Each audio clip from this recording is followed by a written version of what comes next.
negara lintas darat atau negara-negara lembaga-lembaga multilateral lintas darat itu kan menghitung 4 komponen. Dia berapa cost of fund, berapa margin, biaya operasional, ditambah dengan biaya politik. Itu mereka akan tempatkan sebagai tiga suku bunga yang mereka jual ke pemerintah Indonesia. Nah, lembaga-lembaga perbankan Indonesia atau lembaga pemberi pinjaman Indonesia itu juga akan menghitung seperti yang sama. Nah, sepanjang risiko politiknya tinggi, selama itu juga yang namanya biaya bunga menjadi tinggi. Itu jadi model ribanya tuh kayak gitu, dahsyatnya berkali-kali lipatnya.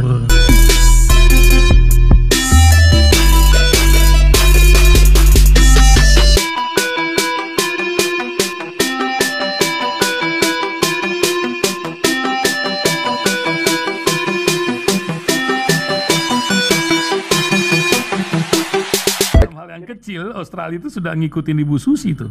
Kapal-kapal ikan kita ke sana tuh ada ikon baru, tenggelamkan. Sedangkan di sini, wallahu alam. Kalau tenggelamkan itu lagi-lagi sesungguhnya bukti bahwa ada tindakan tegas atas daerah kedaulatan kelautan di zona ekonomi eksklusif. Jadi yang disebut dengan kedaulatan kelautan itu adalah kita yang berkuasa tertinggi atas kelautan kita. Susi menegakkan itu dengan modal tenggelamkan, dan itu memang mengejutkan negara-negara tetangga, betul. Termasuk Vietnam yang biasa mencuri. Vietnam itu biasa mencuri. Jadi dalam studi saya, yang biasa mencuri itu 2 negara, Cina dan Vietnam. Sudah habit gitu, sudah menjadi budaya. Iya, jadi mereka biasa mencuri tuh kapal-kapal laut mereka. Mereka masuk ke Natuna, makanya soal kapal ada yang masuk ke Laut Cina Selatan, kapal Cina atau Vietnam, itu karena dibilang, oh ikan mereka mengalir ke laut Indonesia kan gitu kan jawaban. Mereka memburu ikan-ikan yang ada ya. Itu joke yang paling tidak lucu dan paling konyol gitu, secara intelektual. Bakamlah diketawain. Iya. Nah, padahal pengertian kedaulatan kelautan adalah kekuasaan tertinggi atas kelautan itu ada di tangan Indonesia. Jadi bukan mencari pembenaran bahwa ikan mereka lari ke lautan kita. Nah, studi saya ketika Susi berkuasa sebagai Menteri KKP itu memang menunjukkan Vietnam dan Cina adalah pemburu-pemburu ikan di kawasan zona ekonomi eksklusif Indonesia. Dan itu kita harus tegakkan posisi jawaban. Nah, sekarang pertanyaannya, punya nggak peralatan yang cukup? Nah, di situ butuh lagi modal. Nah, kalau sudah modal, akhirnya mereka jual uang, mereka jual teknologi. Udah beli aja dari kami kasih pinjaman. Seperti saya sebutnya di negaranya ya. Misalnya Korea gitu, kan seneng banget tuh begitu. Misalnya Korea, misalnya Jepang, misalnya Cina gitu ya. Itu akan menjual kayak gitu. Mereka udah nggak punya duit, utang aja nggak apa-apa gitu. Padahal di balik utang itu adalah upaya mereka melakukan invasi, intervensi, dan infiltrasi. Ya itu ya, walaupun kita punya pabriknya, tapi karena uangnya nggak punya, mereka punya aturan. Pakai duit saya, pakai kapal saya. Di situ kesalahan konsepsi moneter. Jadi, lagi-lagi kesalahannya berkali-kali. Ihsan Talib, saya ingin mengatakan, bicara berpikir pengambilan kebijakan. Saya ulang ya, kesalahannya berkali-kali kalau kita pakai sudut pandang konstitusi. Negara melindungi segenap tumpah darah bangsa. Itu punya mana dalam sekali. Negara memajukan kesejahteraan umum, negara membangun kecerdasan masyarakat. Itu luar biasa dalam perspektif moneter. Dan itu kemudian tidak boleh sampai moneter itu membuka jalan adanya invasi, infiltrasi, dan invasi. Nggak boleh. Jadi kalimat penting dari alinea 4 dengan merujuk pada alinea 3 adalah kebijakan moneter tidak membuka jalan adanya invasi, infiltrasi, dan intervensi. Itu kalau ekonomi politiknya jago, itu begitu mikirnya. Nih, ini ada berita nih Bang. Satu aja ya, ini kan urusan riba ya, tapi jadi miris pula. Kalau riba bunganya 0% kan jadi nggak riba harusnya, macam Jepang. Tapi diberitakan hari ini Indonesia ini tertinggi bunga kredit. Di Malaysia 4,9, Filipina 7,an, di Vietnam 7-an. Di Indonesia tuh masih 10, 11, 12. Bopo apa tuh biaya operasinya tuh 83%, sedangkan di negara lain nggak sampai segitu jauh dari angka itu, 4%-an gitu. Cemana ini 40% lah kurang lebih biaya operasional, 2 kali lipat. Ini negeri nggak efektif apa bagaimana ya? Mbak Susi bilang ini PNS kita ini harus dikurangin 30%. Gemuk kali ini. Apa karena elektabilitas dari situ ada atau macam mana Bang? Silakan Bang. kita bicara moneter ini, udah lama sekali saya bilang. Orang bisa, masa kita nggak bisa gitu? Kekuatan ekonomi mereka tuh, pengelola uang ini kok nggak bisa diatur sama negara. Wallahualam. Negara tidak sehat membangun persaingan. Persaingan suku bunga obligasi dengan persaingan bunga acuan. Persaingan tidak sehat dua bunga tadi dengan nilai tukar. Persaingan tidak sehat dengan indeks harga saham gabungan. Bagi mereka yang punya uang, mereka akan memilih.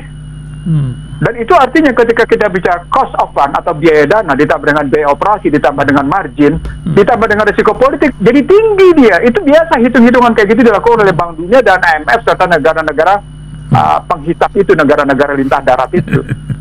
Negara-negara lintah darat atau negara-negara lembaga-lembaga multilateral lintah darat itu akan menghitung 4 komponen. Dia berapa cost of fund, berapa margin, biaya operasional, ditambah dengan biaya politik. Itu mereka akan tempatkan sebagai tingkat suku bunga yang mereka jual ke pemerintah Indonesia. Nah, lembaga-lembaga perbankan Indonesia atau lembaga pemberi pinjaman Indonesia itu juga akan menghitung seperti yang sama. Nah, sepanjang risiko politiknya tinggi, selama itu juga yang namanya biaya bunga menjadi tinggi. Itu jadi model ribanya tuh kayak gitu, dahsyatnya berkali-kali lipatnya. Sampai kayak gitu berkali-kali lipatnya. Nah, bayangkan akibatnya apa? Biaya ekonomi jadi tinggi. Jadi bukan hanya biaya logistik yang tinggi, tapi juga biaya moneter yang tinggi. Itu ya karena perilaku riba. Nah, pertanyaannya bisa nggak? Bisa. Kenapa Indonesia kenapa Kementerian Keuangan bisa pinjam dari Bank Indonesia 0%? Nah, itu kan 0%. Itu burden sharing. Bisa kan 0%, artinya saya ingin mengatakan begini. Saya kan terus sejak 2008 ya, ketika saya melihat bukan hanya Jepang, Swiss sudah menerapkan negative interest rate. Bahkan mereka asal muasalnya mereka menyebutnya sebagai zero interest rate policy. Jadi zero posisinya. Sama seperti Jepang dan Inggris yang menerapkan negative interest rate policy, NIR. Nah, itu kalau ceramah saya atau diskusi saya di mana-mana menyatakan ini bukti bahwa sesungguhnya model umat Islam, model ekonomi Islam itu tangguh gitu. Nah, cuma mereka malu-malu menirunya, mereka hanya menerapkan saja sebagai bunga acuan. Padahal bunga acuan ini nanti menentukan harga uang tuh, coba. Aduh, ini kalem sekali ngomongnya. Jadi kalau kita bicara bunga acuan, dia sesungguhnya menentukan harga uang. Karena nanti akan ditentukan dengan inflasi sebagai pemangkasnya dan tingkat suku bunga sebagai upaya untuk pembebanannya. Nah, artinya ketika dia masuk ke dalam sebuah upaya untuk untuk melindungi segenap tumpah darah bangsa, memajukan kesejahteraan umum dan mencerdaskan kehidupan bangsa, maka relasinya adalah soal ketersediaan uang, dan ketersediaan uang tidak berarti dengan cara berutang. Ini soal berpikir moneternya yang benar gitu. Itu yang saya bilang, moneternya kalau moneter barat ya akan akhirnya kena riba, dan Anda tidak akan pernah lepas dari konstruksi riba, tidak akan pernah lepas dari model gitu. Dan begitu tidak terlepas dari konstruksi fiat money dengan ribanya, yang saya sebut sebagai fiat money, uang cetak ya.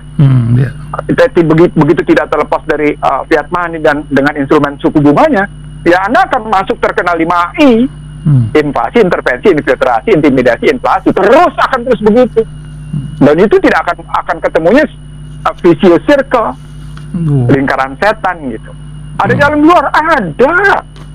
Udah sejak saya di DPR udah saya bilang, bahkan ketika Menkyu waktu itu Budiono pernah saya bilang, bahkan pada saat Budiono sebagai Menteri Keuangan saya bilang, ini ada kok jalan keluarnya. Ngomong langsung ketika saya menjadi pejabat, ketika saya menjadi seorang jadi petinggi gitu. Tapi kan ini soal paradigmatik. Ada yang nggak bisa soal tidur. Soal berpikir yang dianut oleh para pejabat kan. Paradigma. Ya udah jadinya begini gitu. Artinya dari aspek dakwah kita sudah sampai Ihsan Talib. Masya Allah. Tapi mereka tidak menggunakan pilihan itu. Artinya ketika balik ke dalam konstruksi konstitusi, mereka tidak memilih tegaknya konstitusi. Ini nggak usah syariah lah, balik ke konstitusi saja lah ya. Nggak usah syariah, tapi konstitusi kita kan sudah disiapkan. Gitu. Jadi kalau saya kan melihatnya cuma merujukkan dalam pasal 33 ayat 123, pasal 23, pasal 27 itu kalau dilihat ya. Lalu pasal 31, pasal 32, pasal 34 dengan basis ketuhanan, karena ekonomi tidak bisa lepas dari soal ketuhanan untuk mencegah keserakahan, ketidakjujuran dan persepsi. Lalu kemudian dipayungi oleh yang namanya kata pembukaan, dalam rangka mencapai kehidupan berbangsa bernegara yang bebas merdeka dari tekanan manapun gitu. Jadi saya bilang mestinya membebaskan 5K. Membebaskan ketertindasan, membebaskan kebodohan, kemiskinan, ketimpangan, dan kehinaan. Hasilnya seperti sekarang ketika Anda tidak terapkan. Anda dalam posisi terhina walaupun kelihatannya disanjung. Kan kelihatannya Anda disanjung, tapi sesungguhnya Anda terhina. Disanjung sama bodoh, kelihatannya Anda cerdas, tapi Anda bodoh kok gitu. Tadi indikatornya sederhana, tingkat suku bunga Singapura, Malaysia dengan Indonesia tertinggi di ASEAN. Itu kan bodoh namanya kita. Miskinnya iyalah. Padahal Singapura investasinya di Indonesia, itu kan lucu kan, terbesar di Indonesia. Iya. Jadi ada sesuatu yang sangat kontradiktif di negeri ini gitu ya, di negeri ini. Kita menyebut kita salah satu bentuk kontradiktifnya, ini mayoritas Islam, tapi kita mencari relasi tegaknya amar ma'ruf nahi mungkar sulit banget gitu. Sampai ada orang yang berani bikin pesta gay, sampai ada orang yang berani bikin simulasi menikah dengan anjing dalam rangka marketing. Itu kan logikanya gimana tuh? Ada sesuatu yang aneh gitu, dan sebagai mayoritas muslim suka tidak suka justru dimusuhi dalam muslim gitu. Kan ada sesuatu yang kontradiktif gitu kalau kita ambil, kita jernih dalam kita ngelihatnya. Saya mau tanya sama Ihsan Talib, ada nggak rohaniawan agama lain yang ditangkap? Iya. Kok ada nggak ya? Ya saya sih belum dengar ya. Tapi mungkin ada, tapi saya nggak dengar mungkin ya. Tapi saya belum dengar atau tepatnya nggak dengar. Tapi kenapa kebanyakan yang ditangkap adalah rohaniawan Islam? Ya? Padahal militansi ada di mana-mana begitu kan? Iya. Nah itu yang tadi itu? 1 miliar lebih. Dan dalam sejarah perjuangan jelas sekali bagaimana umat Islam itu memberi kontribusi yang luar biasa gitu. Ada apa dengan situasi ini gitu? Itu yang boleh dong kita bertanya, boleh nggak? Masih atau udah boleh, dilarang bertanya? Masih undang-undang pers masih boleh kok. Ya kita memang basisnya undang-undang pers, jadi kita bertanya berdasarkan sikap jurnalisme. Jadi kalau saya misalnya menyampaikan sesuatu, lalu saya bertanya, basisnya basis jurnalisme, karena memang latar belakang saya wartawan. Saya tahu itu. Ya, Bang. Ya. Kalau kita ngomong ini memang nggak kelar-kelar ya.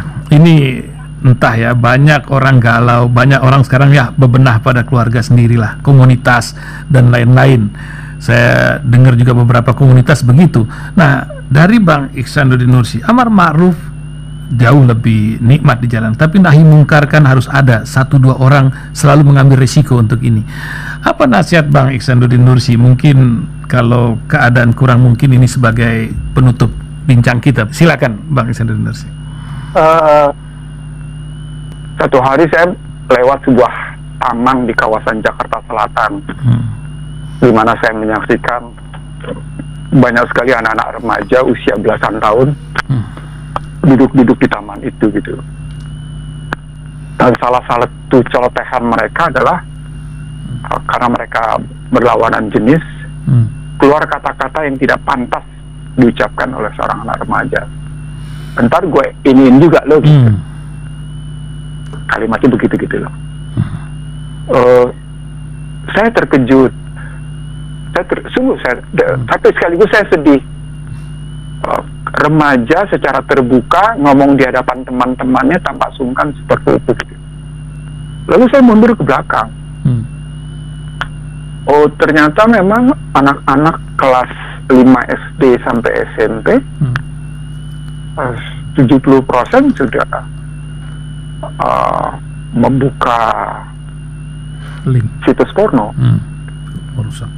Dan mereka sudah berhubungan badan.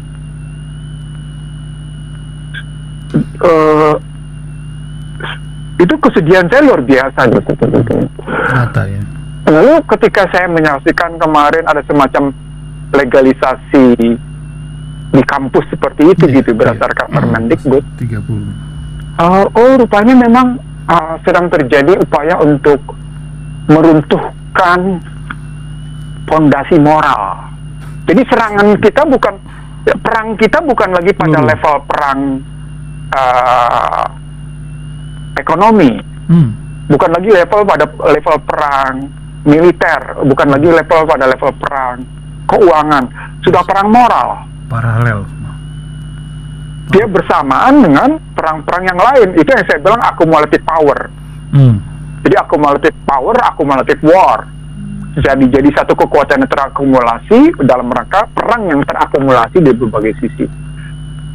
Muncul pertanyaan berikutnya, daya tahan apa yang dimiliki oleh umat Islam Indonesia dalam menghadapi akumulasi power to the accumulative war?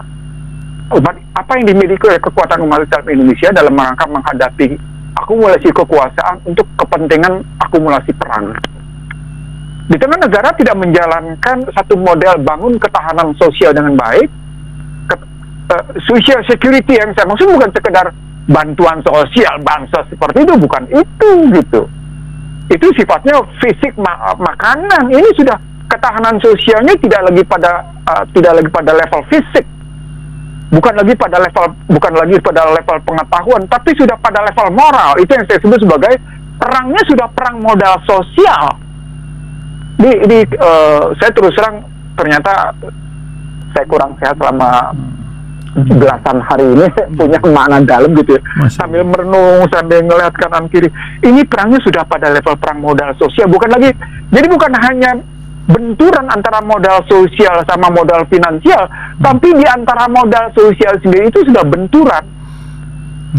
Ini yang tidak saya lihat di sejumlah kiai atau ulama yang menyadari betul bahwa problem besarnya adalah di antara modal sosial itu dibenturkan satu sama lain.